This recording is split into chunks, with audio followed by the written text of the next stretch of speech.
जय गुरुदेव, जय गुरुदेव, जय गुरुदेव। धर्म का मार्ग कठिन है, पर धर्म में ही सच्चा सुख है। और साधक जो होता है उसको सच्चा सुख ही चाहिए होता है।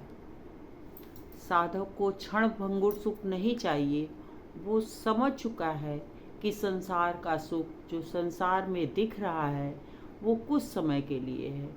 उसे स्थायी सुख की तलाश है जो कभी ना समाप्त हो।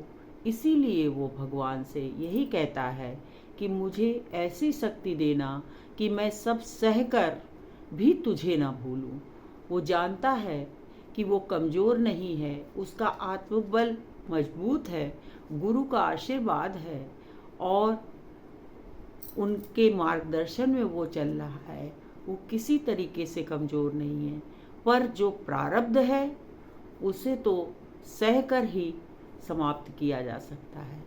इसी से साधक प्रार्थना करता है कि कैसा भी सुख मिल जाए, कितना भी दुख मिले, पर तुम्हें ना भूलूं। क्योंकि साधक की साधना तभी परिपक्व होती है जब वो ईश्वर की भक्ति में लगा रहे।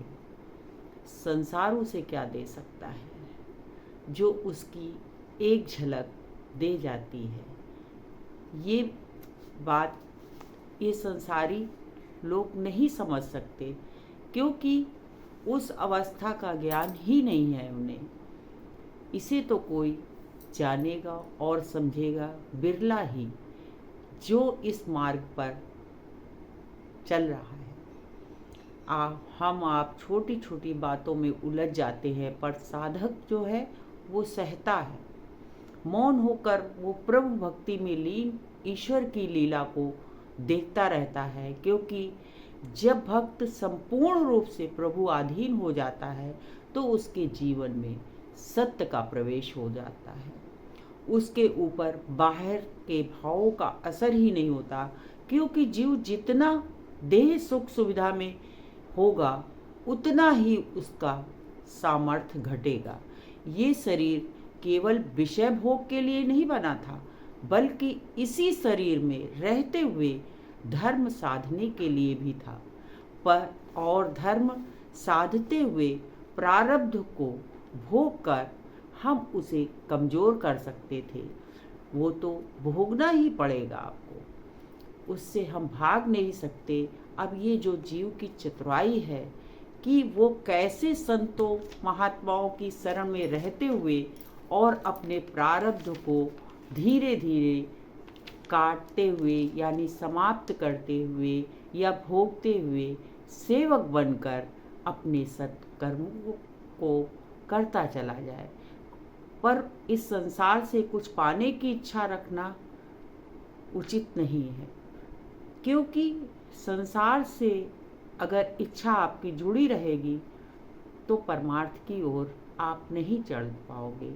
इसलिए साधक हमेशा संसार में रहते हुए भी उस धीरे धीरे एक एक पग उस ईश्वर की ओर बढ़ता जाता है।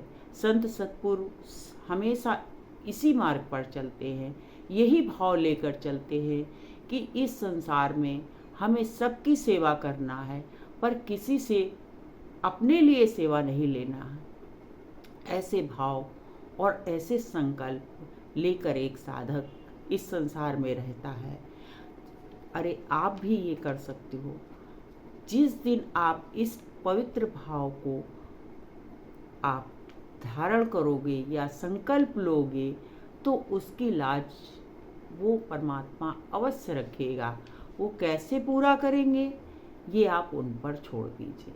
जिस दिन आपके हृदय में ऐसा संकल्प लेने की इच्छा जागृत होगी कि हम तन मन धन से इस संसार की सेवा करेंगे और प्रभु भक्ति भी करेंगे, उसी दिन से उस प्रभु की भक्ति में आपका नामांकन हो जाएगा। फिर वो कैसे आपसे भक्ति कराते हैं, आपके बिगड़े हुए मन को कैसे सुधारेंगे, ये वही जाने। करके तो देखिए, डर कैसा। आप अपने जीवन में कितने तरह तरह के जोखिम उठाते हैं। ये तो मन को समर्पित करने की एक छोटी सी बात है। आप इसमें आपका क्या जाएगा, करके देखिए। बहुत जिए इस संसार के लिए और बहुत बार इस संसार के लिए आप मरे। कुछ देर के लिए उसके लिए भी जी कर देखिए। फिर ज़्यादा ज़्यादा क्या होगा कि मन भागेगा, उठ जाओ, फिर बैठो, 2-4 बार इस तरीके की कोशिश करो। गुरु महाराज कहते हैं कि दरवाजे पे बैठो तो बहुत याचना की तुमने इस संसार को पाने के लिए, एक बार उसको पाने के लिए उसके दरवाजे पर बैठकर पुकारो तो सही। यही सरलता है जीवन की, जिसे हम भूल कर भटक रहे हैं। बड़े बनकर कहीं आप अगर मांगने जाओगे तो आपको कौन देगा? राजा महाराजा की पोशाक पहनकर अगर भीख मांगोगे तो तुम्हें कौन भीख देगा? 2-4 बातें और सुनाएगा। इसलिए दीनता के साथ उस प्रभु से मांगो, उसके दरवाजे पर बैठकर, और ये याचना करो कि हम जैसे हैं तेरे हैं, मुझे अपनी भक्ति दें। संसार की कौन सी उपलब्धि है वो नहीं दे सकते। फिर अगर आपको मांगने ही चले हो तो ऐसी अनमोल वस्तु क्यों ना मांगो जो कभी ना समाप्त हो। क्षण भर का सुख मांगने से क्या फायदा? अगर आपने क्षण भर का सुख मांगा तो फिर वही तृष्णा, वही वासना और फिर वही असहनीय दुख। इसी से साधक को तो ऐसे रहना है कि आवश्यकता से उसके पास कम ही हो और भीड़ भी कम हो। क्योंकि अगर जीवन में आवश्यकताएं रहेंगी तो लोभ होगा, भीड़ होगी तो आकर्षण बढ़ेगा। आखिर दोनों ओर ही तो खाई है।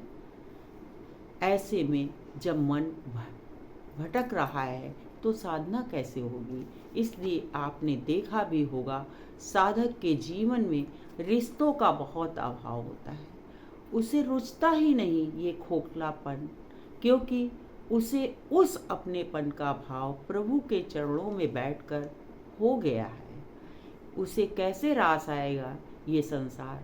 वो तो संसार में सिर्फ इसलिए है कि उसे अपना प्रारब्ध भोगना है और माया के प्रलोभन से अपने को बचाते हुए उस सिद्धावस्था को प्राप्त करना है। इसी से साधक प्रभु से प्रभु भक्ति को ही मांगता है, संसार को नहीं। जय गुरु।